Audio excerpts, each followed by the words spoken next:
Hello, everybody. It's Waves here again, and I am here for something a bit different. Um, as you might know, it is Shuffle Bus Season 5 time for Ashes Reborn, and it's just kicked off this week, and I just played my first match against Marimbist11, who you may know better as Nick Conley, the game developer and lead designer on Ashes Reborn at Plaid Hat. So it was quite exciting, to say the least, to kick off Shuffle Bus Season 5 with getting to play against the designer of the game. Um, but it's a little different because instead of just having the friendly banter on these videos for this season, I'm instead going to do some post-game analysis. Decided to do this because that's really what I would like to see in other videos of other replays. Commentary, live commentary is number one. That's my favorite. But I do like the either during or post game analysis stuff too. So I'm gonna give that a try this season. And I guess I'll start off by just going through our deck lists to give you a little bit of context. Since it's open deck list, I knew all of this information off the bat. So Nick is playing Auric Gilstream, which is one of the newest releases in Ashes Reborn. Um, Along with Lulu, they just sort of released very recently. So in Shuffle Bus Season 4, there was no Auric and there was no Lulu. So this is the first time we've seen this Phoenixborn in the Shuffle Bus tournaments. So there's a lot of ready spells here. I guess Auric. Yeah, I won't go through and describe Auric to you. You can go on Ashes Live and check out exactly what he does and all this stuff. But basically, he's really good at. He's got a really good end game sort of inevitability to him with going basically Super Saiyan once you have concentrated enough and built up enough status tokens on him. Once he reaches 7, he goes Super Saiyan and can remove status tokens to deal damage to the other Phoenixborn and unit at the same time. But it takes a lot of dice in order to get that rolling, so you have to invest the dice earlier in order to reach that inevitability. And it helps if you find a way to more quickly draw your concentrates so you can use them. But concentrate, the other thing it does is it can dice fix for you and even bring dice that you've used previously back into your pool to make for, I think, a very high skill cap Phoenixborn. So when we go through, went through and looked at the different units. So there's Turtle Guard, Three-Eyed Owl, Ruby Cobra, and Ash Spirit. So I kind of thought that there might be either 2 or 3 of these units in his first 5. And then the rest he would draw into. I was actually thinking he might go Turtle Guard, so that's one thing I was anticipating, but as we'll see in the game, he did not, and he had a much better first 5 than that against my deck. The Three-Eyed Owl is deadly, so one thing that ran through my mind is he could go Three-Eyed Owl and Essence Druid after meting off the Three-Eyed Owl book, put the Three-Eyed Owl book back, and get a second owl. So that is just one potential opener he has there. I didn't think he would do it against me, but I still have to prepare in my first 5 for that possibility. And then the Ruby Cobra, I thought for sure he would first 5 that. And the Ash Spirit. So for whatever reason, I didn't count on him first 5ing this. I thought he would go for the Turtle Guard instead. But now I know it's the Ash Spirit. It helps him draw cards, which can help him draw into all these other books, including these 3 Royal Charms. So that's, I think, part of where the name Charmageddon comes from. Just all of the charm power dice from Royal Charm on other people's units. And this combo is obviously amazingly with the Ruby Cobra, so you can't actually target down the Ruby Cobras. So what other targets do you have then? The Ash Spirits, right? So this caused a lot of trouble for my Sonic Swordsman, which we'll see. Then the Concentrate and Abundance. I kind of thought he would just draw into the Abundance, but we'll see what happened. And then a whole bunch of just big, dangerous, defensive allies. So I also was on my mind was he could start with 2 of these at the same time and just 3 ready spells and have some beefy stuff out on the field. Gates thrown open. I thought he could start with one of these, right? Or just draw into them. Didn't think he would kneel in the first round, but there was a distinct possibility. I thought, well, maybe he could just use one of his meteors in the first round to get some sort of really cost-effective deal onto my Ceratosaurus and other units. I didn't think that was a high probability. And then the big kicker, the backtrack. This is where I knew I was in trouble, because it's such a good first 5 card for him against my Sonic Swordsman, who I really wanted to first 5.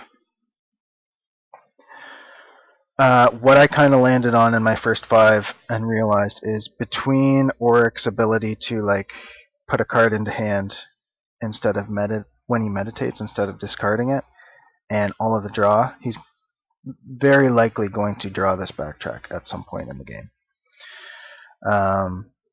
So I thought, let's gamble. I'll start with the Sonic Swordsman, and if he plays the backtrack, that's bad for me. It's like a 2 dice. He's up 2 dice basically in the exchange. But then I don't have to worry about it for the rest of the game. I figured the exchanges could be just as bad, or maybe even worse, later in the game. So that's the decision I made, is to just risk it and take a gamble. And I don't know if that was the right decision or not, because I couldn't see how the alternative played out. But yeah. The other thing is, I guess, it's a very unique thing that I've not seen with anyone but this Auric deck, is with the new Ash Spirits. You know, they cause you to draw, then the Abundance causes you to draw. And you end up in a place where you have your whole deck in your hand but no cards in your deck. And then the Abundance and the Abundance starts to trigger and become burn very, very quickly. A lot more quickly than I expected, especially with these gates thrown open, right? And with his ability to just continuously bring back the illusion dice, he could even throw down a Abundance in one turn, and the same turn do a gates thrown open, and use that Abundance again, right? So these Abundances are extremely scary. Not just with the Ash Spirits, not just with the Ruby Cobras, but also with Abundance and also with Concentration to just hit that Super Saiyan mode quicker. And I imagine in some matchups, Body Inversion would be pretty cool to be able to do that too, maybe. But yeah, anyway, let's move on. Actually, you should have seen my deck in my previous video. If not, you can go and check it out. I talk about it there.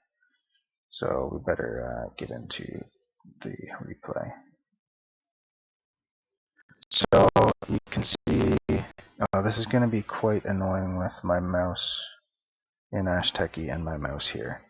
So I'm not going to be able to point to things with my mouse.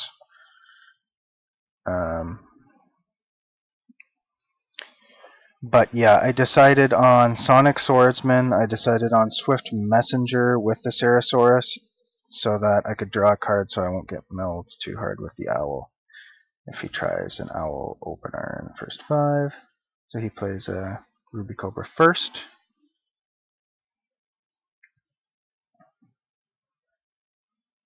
I started also, it's hard to see, but with a Lightbringer book.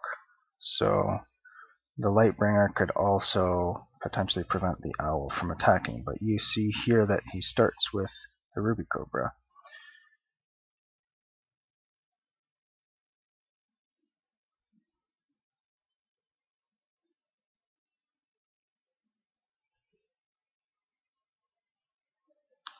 And, you know, I kind of thought about this tactic before the game, and it's just like, yeah, it makes it trickier for me to use the Lightbringer because his Ruby Cobra wants to attack and mill me.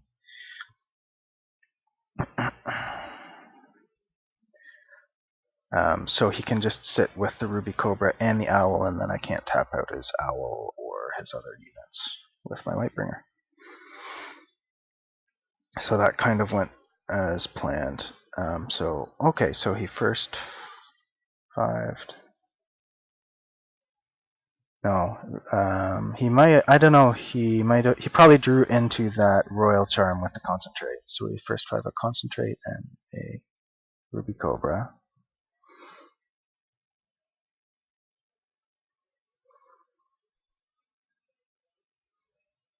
So I guess the other thing, I decided to first 5 a Royal Charm. I was debating between that and Gravity Training. I thought the Winged Lioness wouldn't be that useful in this matchup because of the turtle. And also because the Ruby Cobra could just put a Charm Dice on it from Royal Charm and bring it down to 1, and then it can't even attack the Ruby Cobra anyway. So, but I thought Royal Charm might be better because it would give me a bit more dice efficiency, and I really didn't need that much health from the Gravity Training because he doesn't have a lot of ping damage, at least until he goes Super Saiyan. So I thought the dice efficiency on attack would be better. And yeah, I think that might have been the right decision in hindsight. I could say that I could have used Royal Charm a bit better than I did this game, but it's the first game of the season, so it's always a little. I'm always a little bit more rusty with the deck at the beginning. So this will give me something to improve over the season, is just making sure to make the very best use out of Royal Charm if I choose to use it.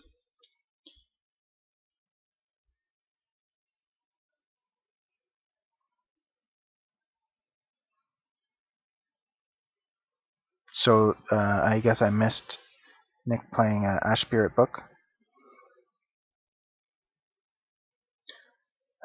So I just decide to play the Swift Messenger to see what card I get. Could change what I do, and then mount up the Ceresaurus. And here, he's going to now do the combo with the Ruby Cobra and Royal Charm, which really hampers my Ceresaurus because I can't attack his Ruby Cobras. And with the Ash Spirits being the only other book right now, there's nothing else to attack other than the Ruby Cobra and the Ash Spirit. So it's quite a deadly combo, those two cards.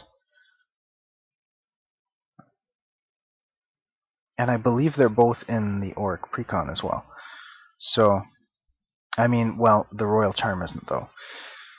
But, so you can't be quite as dice efficient in the Precon.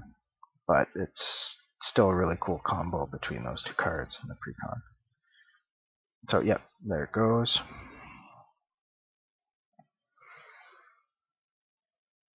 Okay, what am I thinking here? I don't want to use the Lightbringer yet, do I? Because I want to maybe try to exhaust out the Ash Spirit. But we'll see.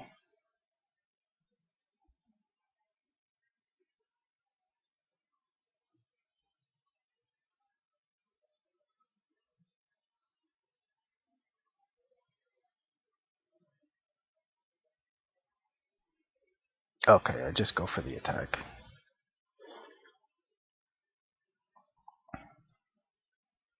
I think, yeah, this is just because I didn't really want my Ceratosaurus to just die. So I get 2 damage instead of 1, but then he'll get to keep his Ash Spirit up for next round instead of my Ceratosaurus killing it, so... Yeah, I don't know if that's the right call or not.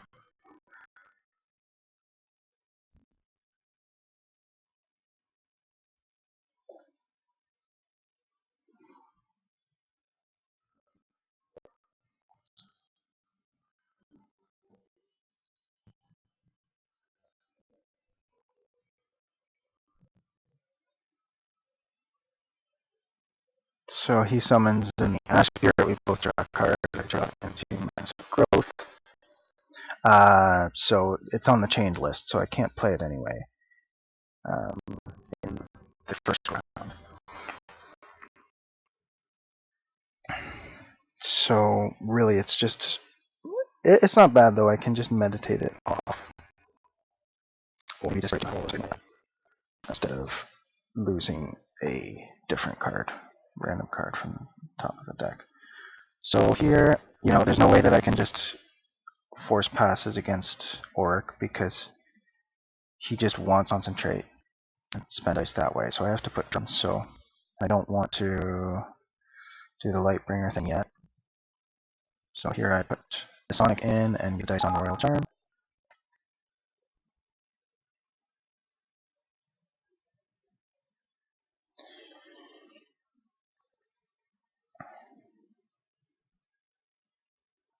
And there's the 3-eyed owl.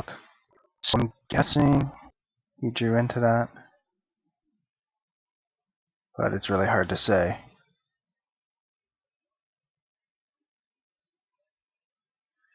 So here I choose to put the Royal Charm on the Sonic, because if he doesn't have the back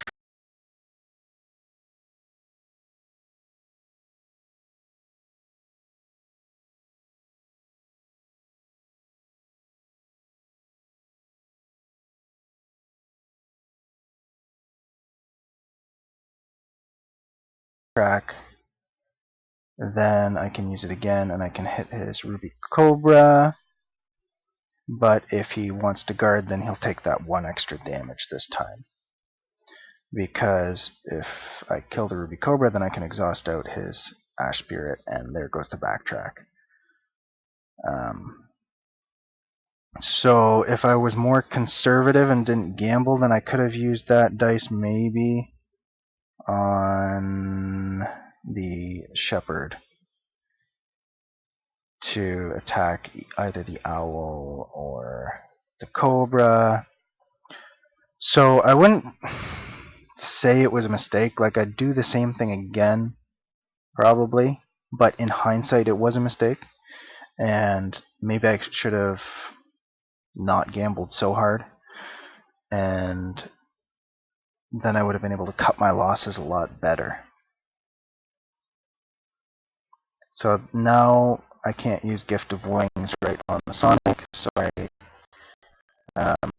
but thankfully I was able to draw into the Shepherd of Lost Souls from all of the card draw between my Swift Messenger and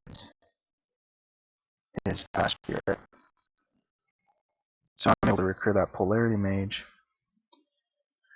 But I'm not left with any good dice for what I have. So this is one thing as well where if I was thinking ahead a little bit further, and I don't know if I can do this, I don't know if I'm that type of player to plan everything out that far in advance. But if I followed this line a bit further and said, if my Sonic gets knocked out, which there's a higher probability because he didn't play Turtle Guard, and he's got that turtle sitting there, then I think I could have come out of this first round a lot better by having some different dice up to do some different things, maybe play the Polarity Mage down, and meditate off the Massive Growth again for a frog or something like that, to do a frog ping. So yeah, Nick uses the charm dice to charm my shepherd.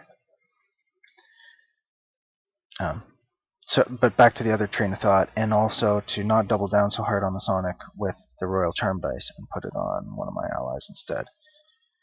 So yeah, the Sonic drops here, like I knew that was coming after seeing the dice remaining, and I'm like, oof, I am in big trouble this round. So I figured, okay, there is no harm at all in meditating up this time dice to a turtle, because if he gets bluffed out and thinks that I drew into my copy of Backtrack, then that's a good use, right? And if he doesn't and decides to kill off my Ceratosaurus, then I'll get my Swift Messenger back. So even against like a mill deck, I figured that was a safe bet.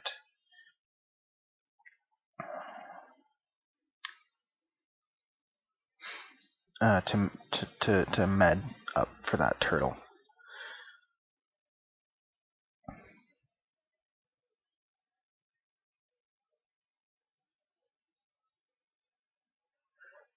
So yeah, I just do the frog ping on the... No, I did it on the Cobra. I could have alternatively done it on the Ash Spirit. So, and then he doesn't kill my Ceratosaurus with his Sonic because he thinks that I have a Backtrack, or thinks it's too much of a risk if I do have a Backtrack.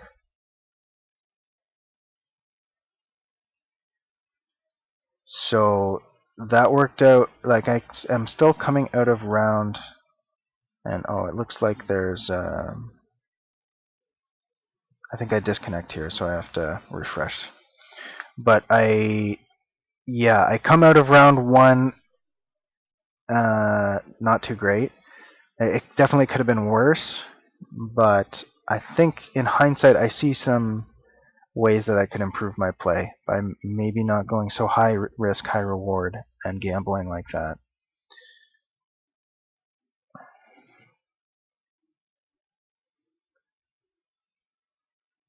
So this is interesting to watch it back and see some ways that I could approach the game differently in the future.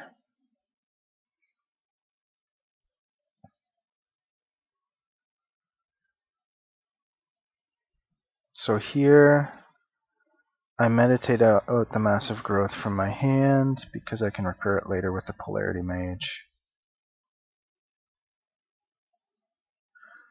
I didn't like completely luck out and get a frog or something like that to finish off his Cobra, which would have been super lucky. So I met up the frog just so that if he doesn't want to attack with his Cobra, I can kill it off. And I'm probably going to need the nature dice anyway.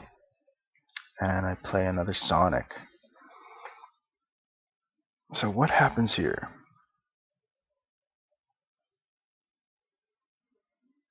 So I have a dice on, I put the Divine dice on the Royal Charm, and my idea here is to just Divine my Sonic and attack his Sonic. And he can either take 4 to Auric or lose his Sonic. I think he would take 4 to Auric probably in that circumstance. And then I can just Gift of Wings and do the same thing. So yeah, I don't know, maybe he wouldn't take 4 to Auric then, in hindsight. But he has a really good response to this, which is to charm. I think he plays the Cobra and then puts the charm straight away onto my Sonic, which prevents me from attacking his Sonic in this way. Also, I missed it, but I meditated off the top of my deck the Backtrack, so the whole gig is up. He knows that I don't have Backtrack anymore in my and I never did have it in my hand. So, yeah.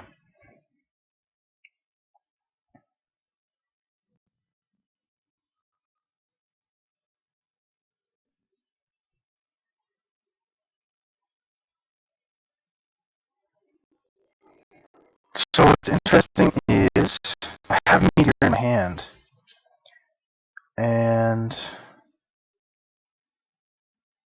he has a full board. I know he does have full dice though as well.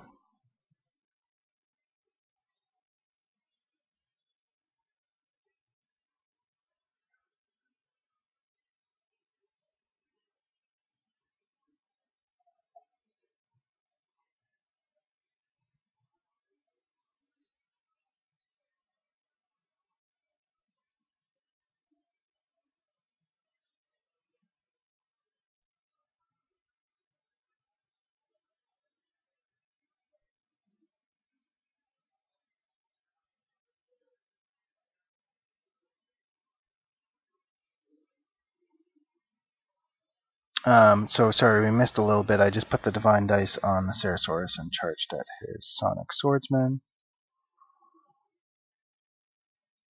And yeah, he decided, I think very wisely, to just let his Sonic die, because otherwise his guard would be down, and he'd take 4 damage instead of 1, and then my Sonic with Symboli's Gift of Wings could just have a field day with all these 2-life units.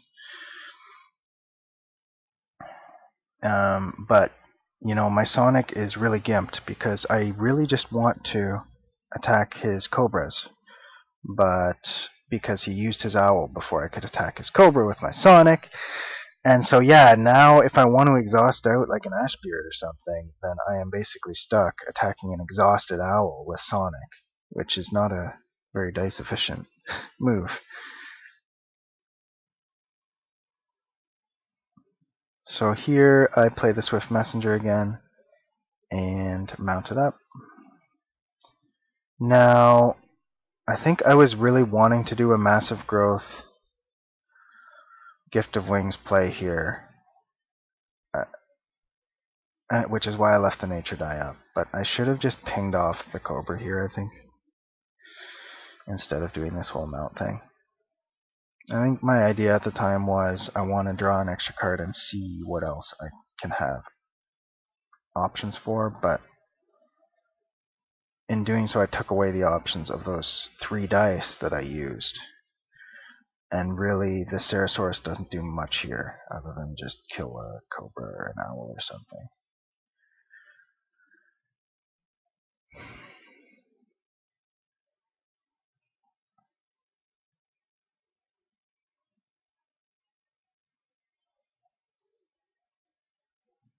Now, yeah, I am like sort of conscious of Neil, and I'm trying to use my units one at a time and not leave too many of them up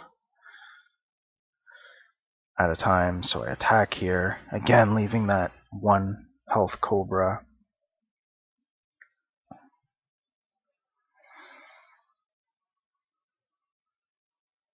And the other thing is I haven't really used my Lightbringer at all yet. So I haven't found a way to make that work. He's been able to, like, it was kind of doubly beneficial for him to get the Cobras out to prevent my Sonic, and then also the Cobras are out first to protect against the Lightbringer on his Ash Spirit. Wow. So another Ash Spirit comes into play. Okay. And so, yeah, looking at this with 4 dice remaining, I'm not getting any damage through this round, it seems.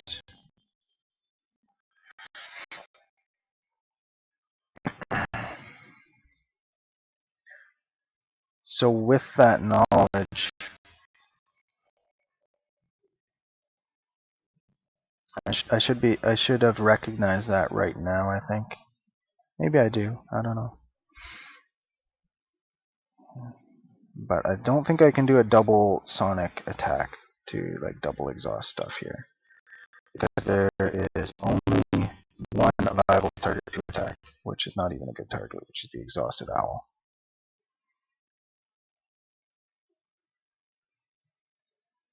And yes, like focusing on the side of the board now. He's got a second concentrate. I don't know exactly when that landed, but things are going to get scary.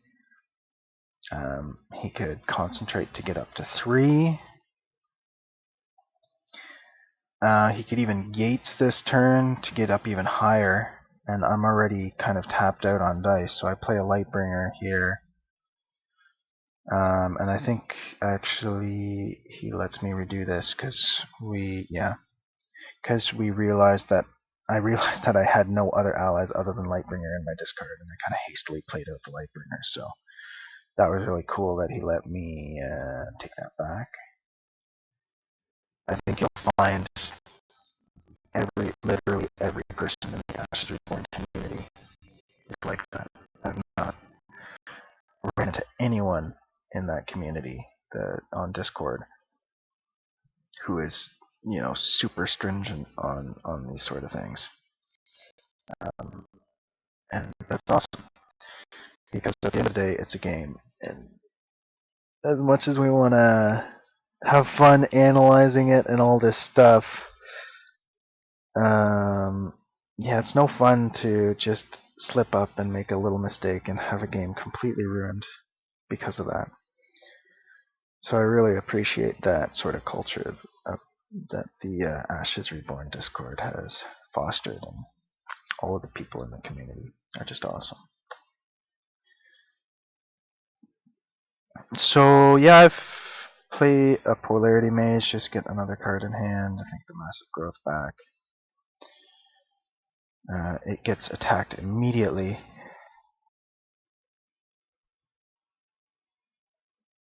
By the 1 health snake cobra that I have left. So I do think that was probably a mistake. I should have finished that off and found other lines without that nature dice, rather than focusing so hard on the if maybe in my wildest dreams I land a Massive Growth and get the wings. So I think that's one thing that I can improve for my future games, is to not focus so hard on that idea. And if I'm just closing off that idea for the round, if I'm getting low on dice and it doesn't make sense, and my opponent still has units left.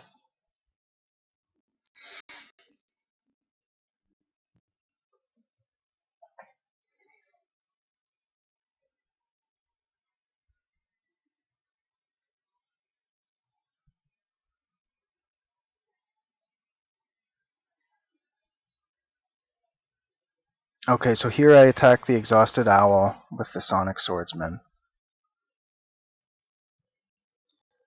And I Sonic Pulse the Ruby Cobra.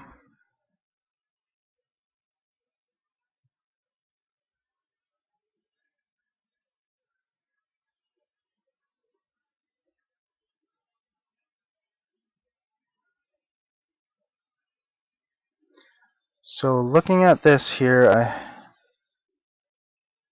have some lines. So I could play the Shepherd, get back the Polarity Mage that just died. I could Purify. No, I could attack with the Shepherd. Then I could Purify it back to hand to destroy one of the Ash Spirits.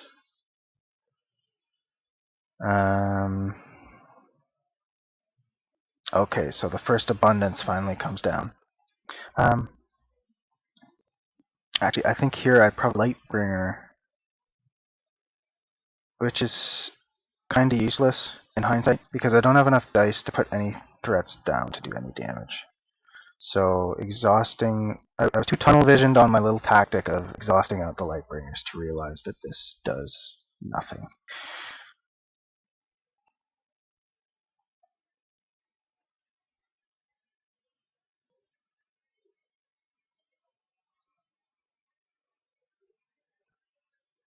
So I attack with the Lightbringer now, and he probably guards here. Maybe not. Oh, the third concentrate was also played. I didn't pick up on that right when it came down. So things are very escalating very quickly. And I think he's got all of the pieces in play now to start burning into the ground. It does need still some dice, at least some dice this round and some dice next round to start the Orc Super Saiyan mode. But it's just on the doorstep. And I've only managed to get 5 damage through so far, which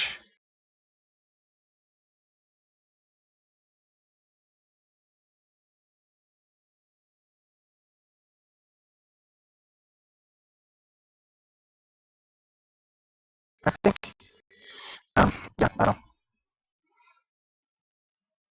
I at least have some damage on him. Let's just say that.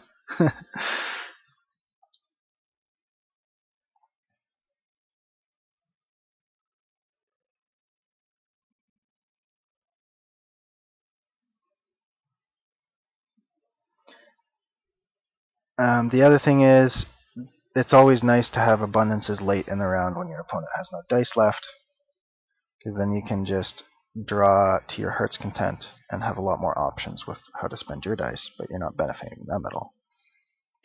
And so here I spend my dice to Gift of Wings the Sonic, kill off the Owl, I think, and double exhaust the Cobra. So this is my plan with the Sonic against Mill with small battlefields, is to try to double exhaust and have them have their battlefield a bit choked up.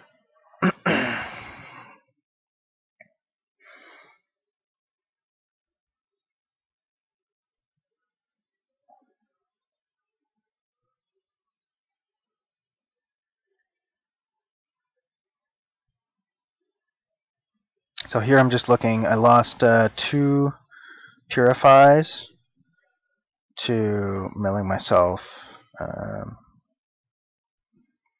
Yeah, I think I voluntarily got rid of the meteor. So one other thing I should have considered is just utilizing that meteor. So that was a potential line that I, at the time, just discounted on general strategy, but maybe should have focused a little bit more on see where it could lead. Because if I've already done what I can with my big guys, and he doesn't have a lot of poke damage, if any, I guess just the Divine Dice from Royal Charm with and swinging with some of his guys, then I could have maybe had a very nice trade there for like 4 or 5 dice for 2.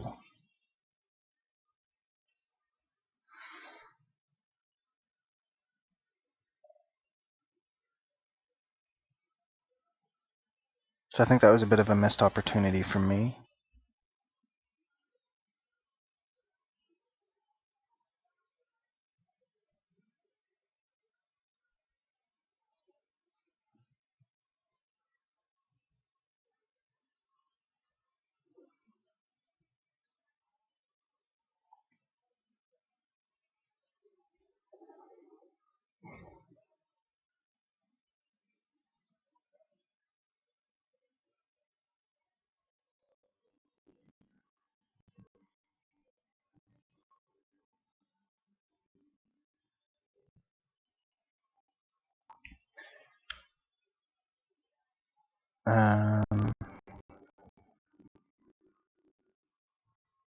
And you'll notice now with these abundances hitting, just drawing into another abundance, drawing into another abundance. All 3 Royal Charms are up, but I've only got 7 cards left in my draw pile, and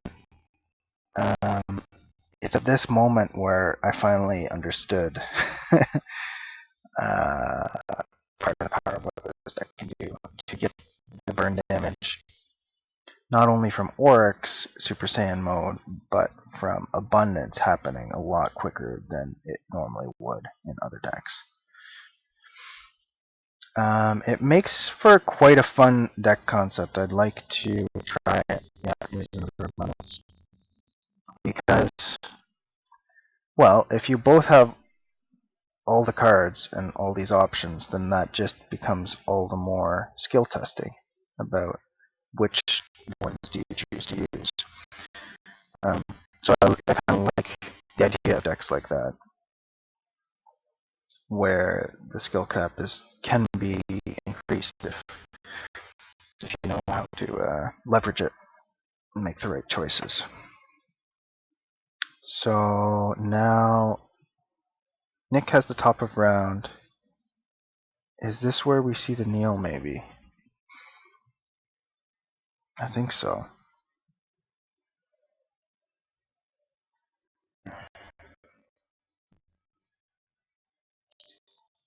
So, yeah, I mean, looking at it now, that was an amazing kneel. Just because I had 2 battlefield left, I was like, okay, that's fine. I can still do some stuff, right? But I could have, if he didn't do that, I could have done a lot of work. I have stasis in hand and the turtle die already up, so I could have stasis that sheep and just attack through. I mean, I guess option is to summon another sheep, but why bother yet if you're going to kneel anyway? And that took out like 2 3+ units that I had and a lightning as well, so that was good for sure. Now, I think one thing that I didn't consider, another one I didn't consider, was just using some ball wings on exhausted sonic swords. I mean, that was part of the reason why I built the whole deck in the first place, is to counter the sort of exhaustion control cards. But I think again I tunnel vision on getting some big, massive growth swings. So I try to like push the tempo here, get ally out, because I know I have stasis, and I have some massive growths in hand. Here again, I think there's some issue with my connection, so I might or something.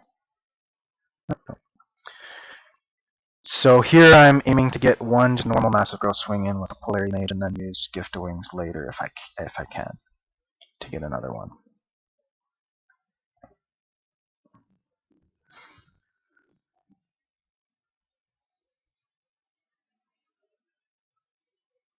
So yeah, I remember this point in the game, and I really tunnel visioned on that. But so now the sun shield comes down. So yeah, I just play the massive growth here because I can kill the sun shield with the polarity mage, which is not what I wanted to work in the face. But I mean, yeah, unexhausting my sonic is not quite gonna do anything to that sun shield anyway, even with a royal charm dice on it. Now the here's the thing. The ancestral, the holy relics on the Sonic might have been a really cool play there. And then unexhaust with the gift of wings, because then I'm not worried about getting double value out of the holy relics this turn, because it will stay on for next turn anyway. So that, because I don't use holy relics at all this game, but I think it would have been a really nice opportunity to try something like that.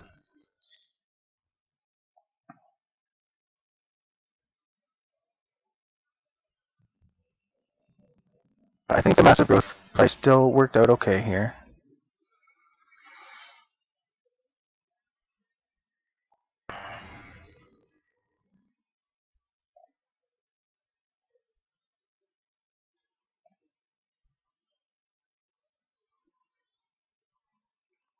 And you can see this is really my opportunity to deal big damage. Next on 4 dice, and I have 7. So I think this is the turn. Everything leading up to this point has had a big impact, but this is the turn where I can really win or lose the game, I think.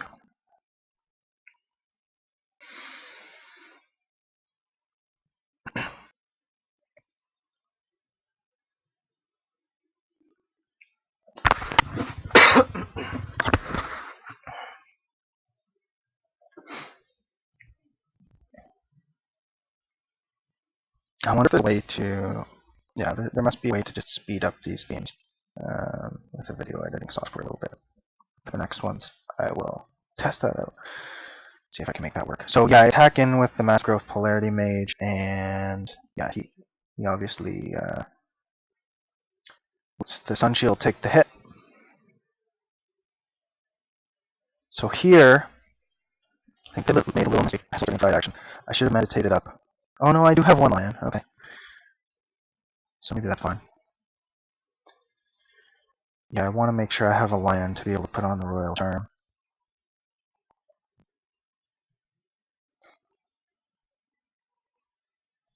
I know what my mistake was. I should have gifted wings immediately. Yeah, because there was no meteor dice left. There's nothing. He's rushing up and he gets to awaken state. So here we go. So my mistake was not getting gift of wings immediately because I have the stasis, but I don't have accelerator or anything, so I can't do those both in one turn. So I remember making that error. And I think that's just taking a breath, not just being hasty, thinking just one little second longer before hitting enter.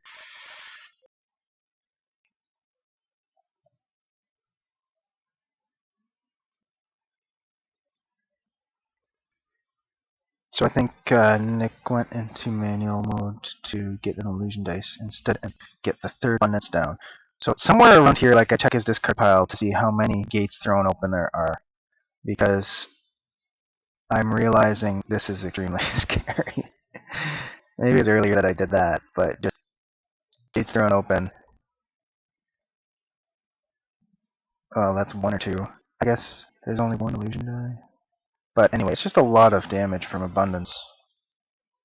And add that to the Auric Super Saiyan mode. Okay, so I play a Sonic here and get a dice on Royal Charm. And then I Gift of Wings up.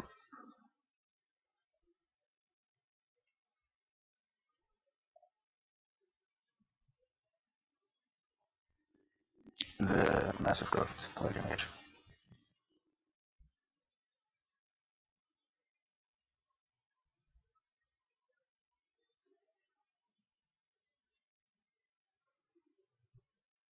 I don't know why I'm going so slow right now. I guess, let's see, I need one for stasis. And okay, so I choose those two so that I can play like a Shepherd of Lost Souls or something.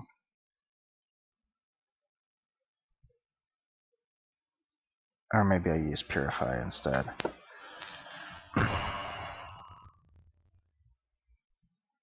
So, yeah, he passes out a dice, so I attach Stasis. And here I attack him with both, deal 8 damage.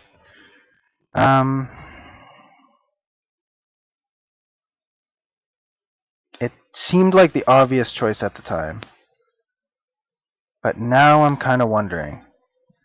Maybe if I killed off the Cobra with the Sonic instead and double exhausted one of his Ash Spirits, that could have given me a better window into next turn to get a better hit off than just the 3 damage from the Sonic. The other thing is I messed up with the Royal Charm here, so I could have got 1 more damage through with the Royal Charm. So here I at least use the Royal Charm dice later in the round, but I use Purify.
die, because the Polarity Mage is going to die anyway at the end of the round, to blow up his Ash Spirit, and yeah, more abundance. Which is kind of cool. He waited until I'd used my dice to use his abundance. He passed main, right? So that I just noticed that now, but that's really smart.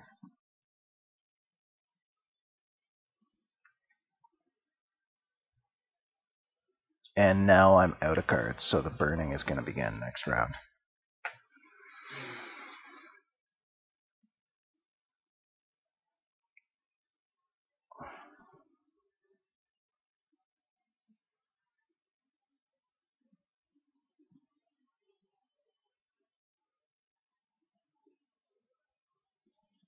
Actually, this round even.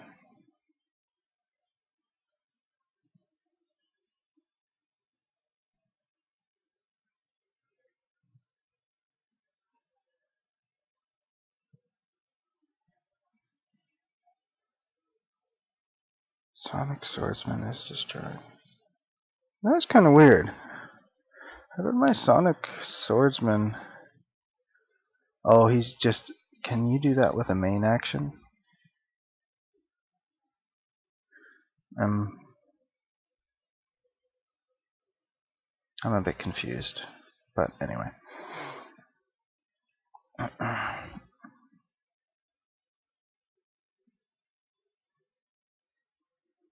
I don't know how my Sonic died there. Was there like a fade away on it or something? Whatever. The game is long enough. I'll think on that later. I don't think it had any damage on it. Alright, so here I'm getting desperate because the burn is going to start. So I swing with both, thinking that he'll block my Sonic with the Ash Spirit, and then I'll get to exhaust out his Ruby Cobra and get through for 3 damage. This was, I think, another impulse decision that I should have thought through longer. Because I have full dice up, and Sonic is extremely valuable, and I should have at least probably put a charm on and swung him at something. I mean, yeah, it's hard to say, but I've got Polarity Mages in hand out the wazoo. I could bring that back, that stasis. I just feel like there was probably a better play. And here I have to go into manual mode because I guess there's a setting in Ash Techie to make effects not simultaneous, so that I can like actually resolve the Sonic Swordsman first and whatnot. But, yeah.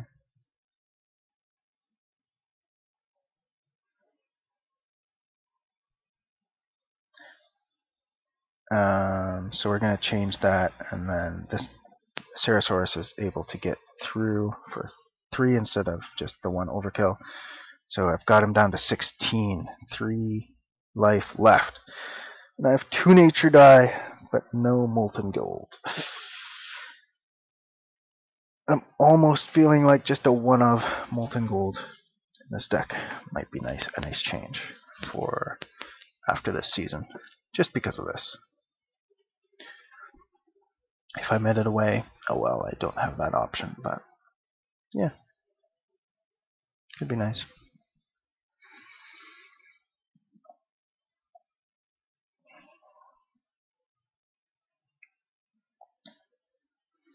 And here I'm having to use cards from hand to meditate for things. I think one other thing I didn't realize is how impactful that focus ability on the Ash Spirits to discard cards from hand once your draw deck's exhausted can be. It did make an impact at the end of this game. As silly as that seems with all of the cards that you can see in my hand. Just had to refresh here again. Some issues with the network there.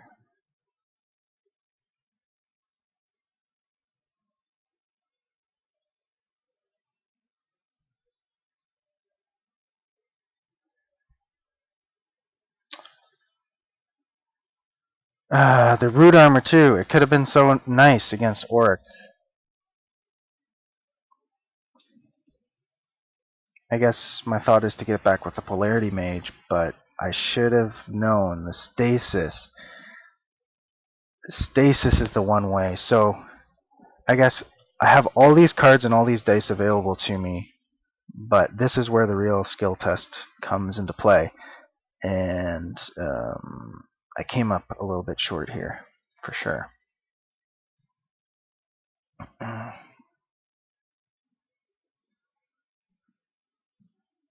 I mean, I think this is a good example of how awesome Ashes can be. Is just all of the different decisions that you could make. How do you find the right ones quickly? Yeah, how do you avoid overlooking these decisions quickly where it's a timed game? All while anticipating what your opponent can do, wants to do most, etc.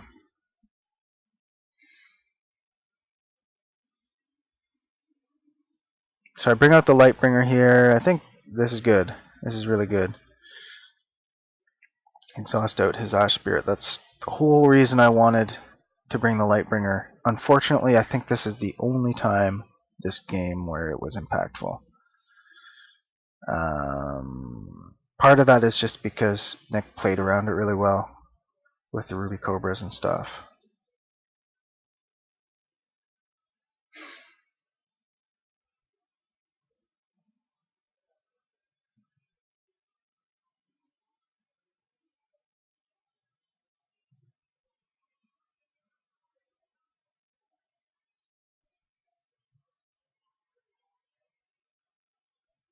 So yeah, he's actually able to leverage that Divine Dice on during the attack, which I didn't see. And I decided that my life is very important right now. So here I could... Oh no, he's not at 16, he's at 14. That's my mistake. So that's still 5 life away. Oh, right, no, he played the heal. Yeah, that is a critical heal. Get him from 5 life away. So here I felt like just attacking in face with the Lightbringer for 2 wasn't a good enough play. But seeing that I have a second Lightbringer in hand and a whole bunch of other allies who I could have either massive growth with the Polarity Mage or whatnot, I think it might have been nicer to just attack in there. The other thing is I do have that Divine Dice on the Royal Charm still, but as we will see, it's going to be impossible for me to get this Light Swordsman to connect. It's close. It's really close, but I think I was about 1, maybe 2 dice short of making it happen.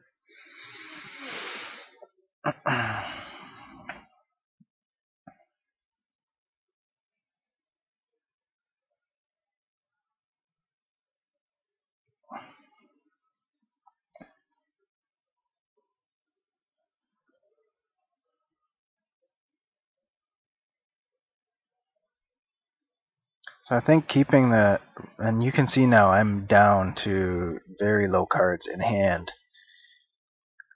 and every discard from those Ash Spirits from here on out is going to hurt like mad. So I get back, I only recognize at this point that, oh yeah, Stasis is the play. If I recognized that early in the round, maybe I would have been able to sort of budget my dice a little bit better.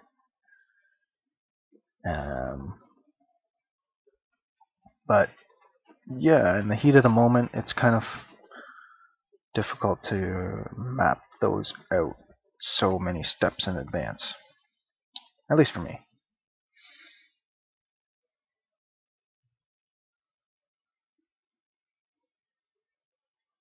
Okay, Ruby Cobra comes in, and you can see he still has a lot of dice left, and I believe there's plenty of gates thrown open left as well. to open up those books again. Alright, so we get another light swordsman. Attack the ruby cobra here.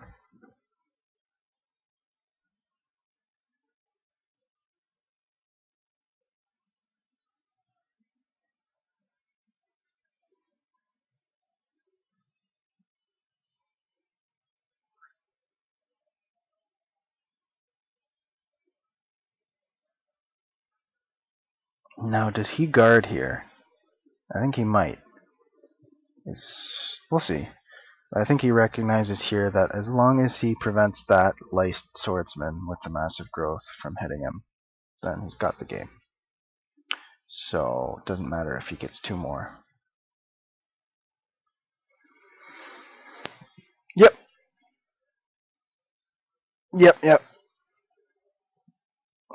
So that light swordsman play was useless from me at the end of the day. It was a dice for nothing. Because that 2 damage on him, I mean, it's nice for the blood points now that I've lost. But, yeah.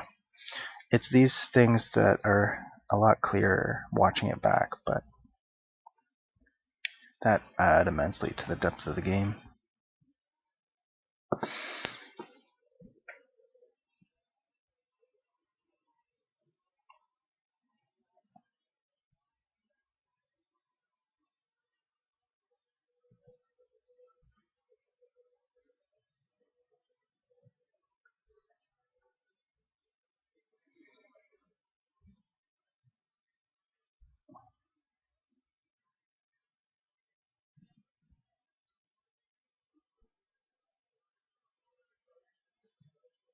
So yeah, I think getting rid of that root armor,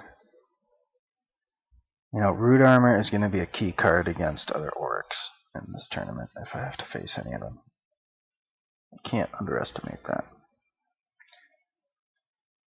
The other big one is holy relics. I want to make use of that on maybe an exhausted sonic swordsman or something like that. Obviously, it'll depend on the situation, how much removal they have.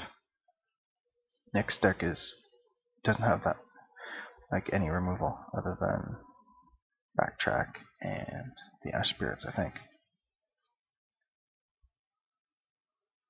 So this was like a best case, and I do think that I had a good chance with this deck against Nick's particular deck. I don't think it was a good matchup per se for him, but I think he just played it better than me.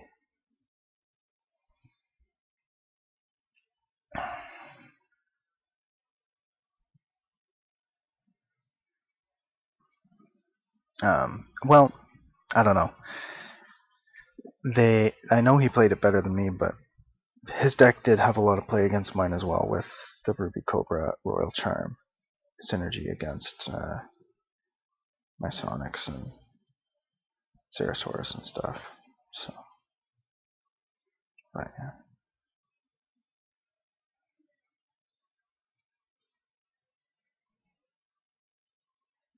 So here I waste another dice because Oric still has status tokens on him, so he can just ping off that Shepherd. I think I was really desperate here, and I was just hoping he'd make a play mistake and I could put that Royal Charm die on the Shepherd and knock down one of his blockers.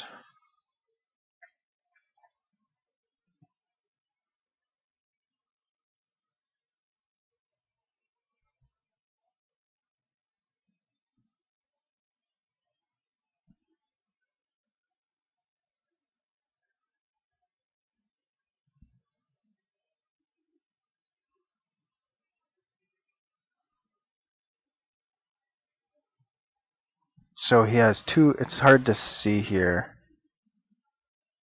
but I think he has 2, maybe even 3 blockers up. Okay, so I do get through with this one, but it doesn't matter because he has 2 blockers left and a dice for another blocker. So that's 3 blockers, and I can only take out one of them with the stasis. I can't tell if that sheep is already exhausted out or not, but no, it looks like it's still up.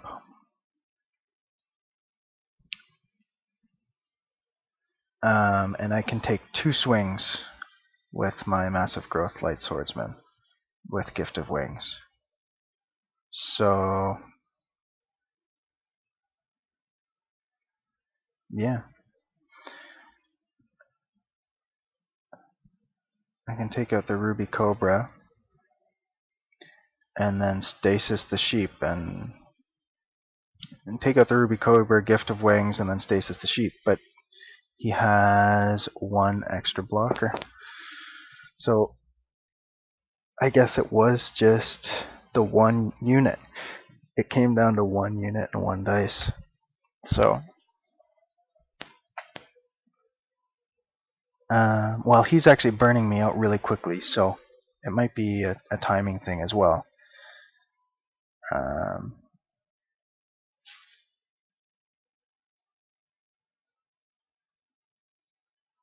But yeah, extremely close game.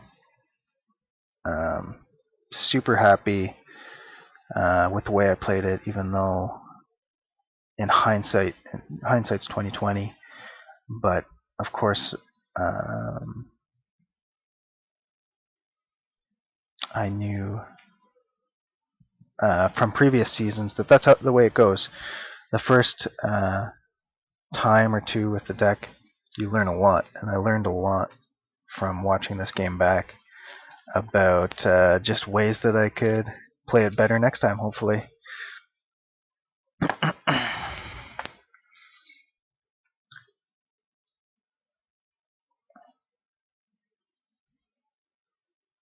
I guess one of the other things I could do is, I don't know, a lot of you might be aware, but Red King posted a amazing deck building podcast on his really cool deck build with Symboli, and unfortunately he posted it after deck lists were submitted. So me building Symboli, I would have loved to see that thing before I submitted this deck list, because there's so many good ideas in there. The main one that could have benefited me this season is the Beast Mage, including that guy in here with the Terrifying 1. That would have been terrifying. But I can't make that change for this season, which is fine.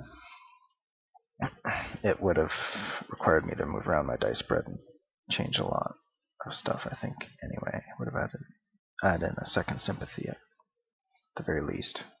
But yeah. Yeah, it was a really good podcast.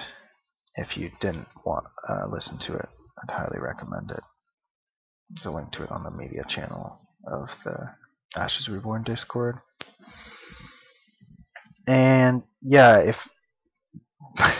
by extremely rare chance that you're still listening to this and you aren't aware of the Ashes Reborn Discord, I think the best place to find the link to join that Discord is on ashes.live, which is an incredible website.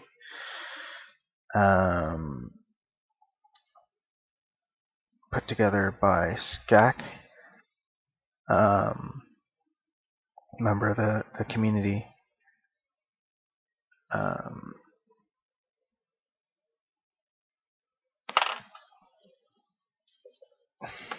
Sorry to be anticlimactic, but yeah, I just swing in just to kill as many units as I can before I go down. But there's 1 spirit remaining guarding the way, and the abundance burns me to the ground, and that is it for the game. So yeah, huge thanks to my opponent, and a huge honor to be able to play. Well, first of all, it's just to have the game designer of this amazing game just engage with the community and participate in the tournaments. It's just really sweet, and he did he got top 4 his first time participating in these tournaments last season, apparently. Obviously, he does like a lot of Ashes playing and playtesting and stuff like that, but it's just, yeah, really cool to see, and an honor to be able to have my first game of the season against him. Learned a lot, and yeah. So yeah, Ashes Live. Sorry to bounce back and forth like this, but you can see like he's got all these links to all these things, and one of them is the Discord. If you want to join the community Discord, I would highly recommend it if you're into Ashes or want to be into Ashes Reborn. There you can find a great community of people to play with, and the main place we play is Ash Techie. Dijon, a member of the community, has like completely constructed this amazing Ash Techie for Ashes Reborn, so that you can just play and find matches against people. And like all the interactions, like you saw, I was playing on it earlier, right? All the interactions are automated and everything, so it's just incredible. And at most normal hours of the day, there's lots of people on who are willing to play and wanting to play. So, anyways, I am finished rambling. Hope you enjoyed. Until next time for Game 2.